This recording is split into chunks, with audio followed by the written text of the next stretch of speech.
کون سی چیزیں ہیں جن میں سے کسی ایک کا بھی انکار کرنے والا کافر ہو جاتا ہے؟ حضرت جبرائیل علیہ السلام کا حلیہ کیا تھا جب نبی اکرم صلی اللہ علیہ وسلم نے انہیں ان کی اصلی حالت میں دیکھا تھا؟ تقدیر کسے کہتے ہیں؟ اگر آپ ان سوالوں کے جواب جاننا چاہتے ہیں تو دیکھیے آج کی ویڈیو۔ السلام علیکم ورحمۃ اللہ وبرکاتہ۔ آج ہم جن آیات کا معنی سمجھیں گے وہ ہے سورۃ البقرہ کی آیت 6 اور 7۔ تو آئیے سٹارٹ کرتے ہیں۔ اعوذ باللہ من الشیطان الرجیم، بسم اللہ الرحمن الرحیم۔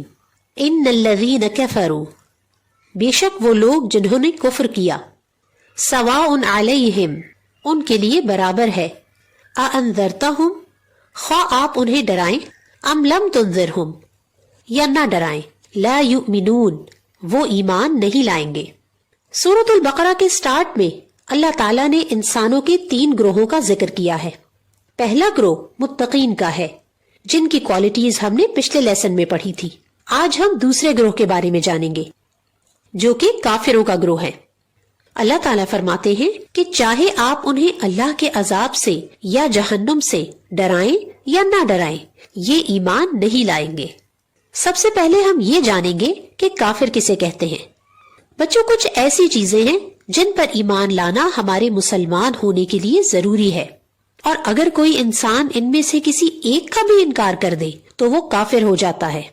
آئیے دیکھتے ہیں کہ وہ کون سی چیزیں ہیں۔ آمنت باللہ وملائکتہ وکتبہ ورسلہ والیوم الآخر والقدر خیرہ وشرہ من اللہ تعالی والبعث بعد الموت۔ نمبر 1، اللہ پر ایمان، یعنی یہ ایمان لانا کہ اللہ تعالیٰ ایک ہیں، اور اللہ تعالیٰ کی تمام صفات پر ایمان لانا، جیسا کہ اللہ تعالیٰ الخالق ہیں یعنی پیدا کرنے والے، الرازق ہیں یعنی رزق دینے والے، القادر ہیں یعنی ہر چیز پر قدرت رکھنے والے، اور یہ یقین رکھنا کہ اللہ تعالیٰ جیسا کوئی نہیں ہے۔ مثلا اللہ تعالیٰ البصیر ہیں یعنی دیکھنے والے۔ اب دیکھتے تو ہم بھی ہیں، لیکن انسان کیا دیکھتا ہے؟ جو اس کی نظروں کے سامنے ہے اور بس۔ لیکن اللہ تعالیٰ کیا دیکھ سکتے ہیں؟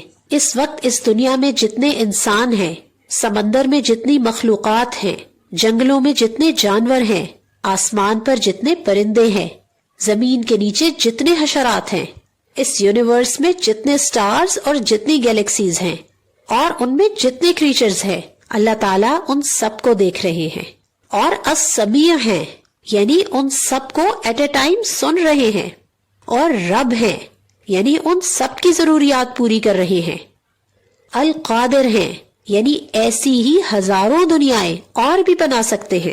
سبحان اللہ، کیا کوئی اور ایسا ہے جیسے اللہ تعالیٰ ہے؟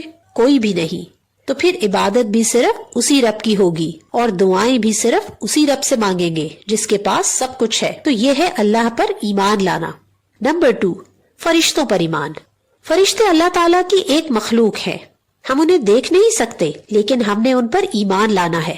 ایک چھوٹے بچے کی حفاظت کے لیے اللہ تعالیٰ 7 فرشتے مقرر کرتے ہیں۔ ہر رات اگر ہم آیت الکرسی پڑھ کر سوئیں تو ایک فرشتہ ہمارے سرہانے کھڑا ہماری حفاظت کرتا ہے۔ جو لوگ اللہ کے دین کا علم سیکھنے کے لیے گھروں سے نکلتے ہیں، فرشتے ان کے راستے میں اپنے پر پھیلاتے ہیں۔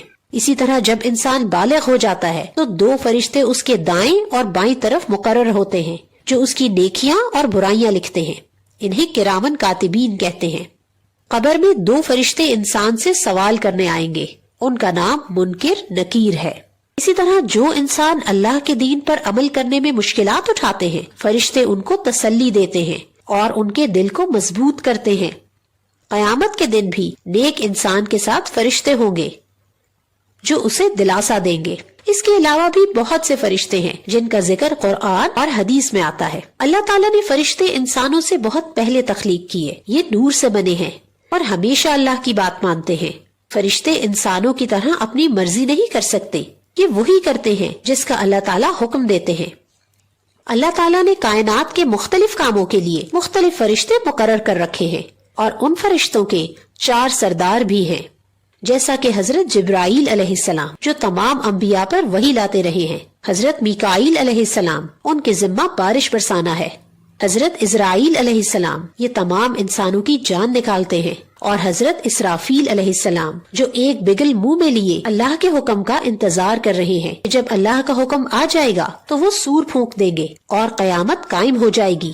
فرشتے نبیوں کے پاس انسانی شکل میں آتے ہیں، لیکن بعض انبیاء نے ان کو ان کی اصلی حالت میں بھی دیکھا ہے، جیسا کہ نبی اکرم صلی اللہ علیہ وسلم نے جب جبرائیل علیہ السلام کو دیکھا تو آپ صلی اللہ علیہ وسلم نے فرمایا، صحیح مسلم کی روایت ہے کہ ان کا قد زمین سے آسمان تک تھا اور ان کے 600 پر تھے۔ ہم نہ تو انہیں دیکھ سکتے ہیں اور نہ ہی امیجن کر سکتے ہیں۔ یہ اللہ کی بہت خاص مخلوق ہیں اور کائنات کا نظام چلانے میں اللہ کے حکم کے فرما بردار ہیں۔ یہ ہمیشہ اللہ کی تسبیح کرتے ہیں۔ فرشتوں کے بارے میں کوئی غلط بات کرنا، کسی قسم کا لطیفہ بنانا یا ان کی تصویریں بنانا بالکل غلط اور گناہ کا کام ہے۔ ہمارے مسلمان ہونے کے لیے یہ ضروری ہے کہ ہم تمام فرشتوں پر بغیر دیکھے ایمان لائیں اور ان کی رسپیکٹ کریں۔ نمبر 3، تمام الہامی کتابوں پر ایمان۔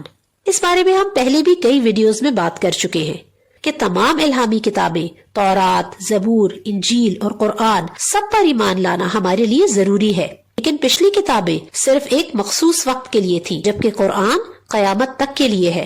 نمبر 4، تمام رسولوں پر ایمان۔ تمام رسولوں پر ایمان اور ان کا احترام ایک مسلمان کے لیے لازم ہے، لیکن پچھلے انبیاء ایک خاص وقت کے لیے تھے، جبکہ نبی اکرم صلی اللہ علیہ وسلم کی نبوت قیامت تک کے لیے ہے۔ نمبر 5، قیامت کے دن پر ایمان، یعنی قیامت کا ایک دن مقرر ہے جس کا علم صرف اللہ کو ہے۔ ایک دن قیامت آئے گی اور دنیا میں جو کچھ ہے وہ تباہ ہو جائے گا۔ نمبر 6، تقدیر پر ایمان۔ صحیح مسلم کی حدیث کے مطابق زمین و آسمان کو پیدا کرنے سے 50,000 سال پہلے اللہ تعالیٰ نے تمام انسانوں کی تقدیر لکھ دی تھی، یعنی انسان کے اعمال، اس کے ایکشنز، اس کا رزق، وہ نیک ہوگا یا بد، وہ جنت میں جائے گا یا جہنم میں، اس کی زندگی اور موت کی تمام باتیں پہلے سے لکھی ہوئی ہیں۔ اس بات پر ایمان لانا ضروری ہے۔ یہاں ہمیں یہ بھی جان لینا چاہیے کہ اللہ تعالیٰ نے انسان کو صحیح اور غلط رستے کو سلیکٹ کرنے کی چوائس دی ہے۔ وہ چاہے تو وہ نیک عمل کر کے جنت میں جا سکتا ہے، اور چاہے تو شیطان کی بات مان کر جہنم میں جا سکتا ہے۔ اللہ تعالیٰ پہلے سے جانتے ہیں کہ انسان کیا سلیکٹ کرے گا، اور وہی اللہ نے تقدیر میں لکھ دیا ہے۔ جیسے ایک ٹیچر کو پہلے ہی پتا ہوتا ہے کہ کون کون سے اسٹوڈنٹس اچھے مارکس لیں گے اور کون سے فیل ہو جائیں گے، اور اللہ تعالیٰ تو العلیم ہے، سب کچھ جاننے والے ہیں۔ اس پوری یونیورس کی تمام مخلوقات کا پاسٹ، پریزنٹ اور فیوچر سب جانتے ہیں۔ اللہ تعالیٰ کو معلوم ہے کہ کون نیکی کرے گا اور کون اللہ کی نافرمانی کرے گا، اور یہی بات اللہ نے تقدیر میں لکھ دی ہے۔ نمبر 7، والبعث بعد الموت، موت کے بعد جی اٹھنے پر یقین۔ یہ ہمارا ایمان ہے کہ مرنے کے بعد قیامت کے دن ہم سب کو پھر سے زندہ کیا جائے گا اور ہمیں اپنے اعمال کا حساب دینا ہوگا۔ پھر نیک لوگ جنت میں اور برے جہنم میں جائیں گے، اس لیے ہمیں نیک اعمال کرنے کی پوری کوشش کرنی چاہیے۔ تو بچوں، یہ وہ چیزیں ہیں جن پر ایمان لانا ہمارے مسلمان ہونے کے لیے ضروری ہے، اور اگر کوئی انسان ان سب کا یا ان میں سے ایک کا بھی انکار کر دے تو وہ مسلمان نہیں رہتا۔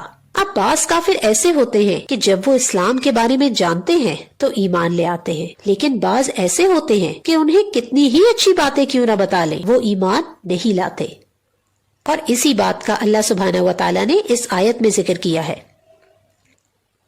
نیکسٹ پارٹ میں ہم سورۃ البقرہ کی آیت 7 پڑھیں گے اور یہ دیکھیں گے کہ کافر کس وجہ سے ایمان نہیں لاتے اور اللہ تعالیٰ ان کے دلوں پر مہر کیوں لگا دیتے ہیں۔ انشاءاللہ جلد ملیں گے اگلی ایپیسوڈ کے ساتھ۔ السلام علیکم ورحمۃ اللہ وبرکاتہ۔